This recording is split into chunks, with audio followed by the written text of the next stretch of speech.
Je leur dis alors, vous voyez le malheureux état où nous sommes?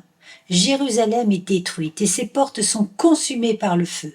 Venez, rebâtissons la muraille de Jérusalem et nous ne serons plus dans l'opprobre.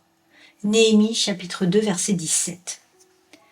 Il est question ici pour Néhémie de reconstruire la muraille de la ville de Jérusalem qui a été détruite par Nebuchadnezzar. La ville a été détruite et a jeté le discrédit sur le Dieu d'Israël. Cette image pourrait être une analogie à ce que Jésus est venu accomplir sur la terre avec une forme de reconstruction pour son peuple différente et cette fois indestructible. Avec Jésus, pas de reconstruction de pierre mais de cœur qui sera inaccessible à l'ennemi. La forteresse de Jésus est inviolable puisque la grâce est irrésistible et nous assure le salut.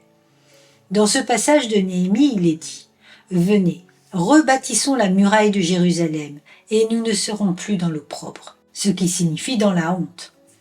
De son côté, après la grâce, Jésus nous invite à son tour à devenir participants au sauvetage des âmes.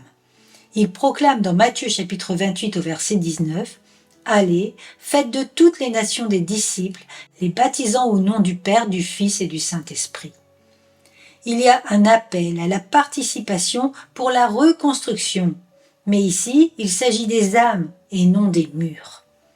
Frères et sœurs, la grâce est essentielle, mais elle nous invite à ne pas nous endormir et à agir pour participer avec Jésus à la reconstruction cette fois de la Jérusalem céleste.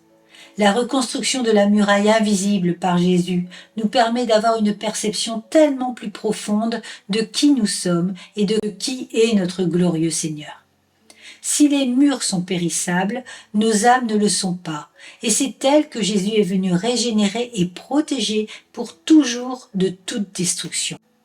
Jésus nous fait passer de la Jérusalem terrestre à la Jérusalem céleste par la puissance de la croix qui a anéanti Satan et l'a placé sous ses pieds.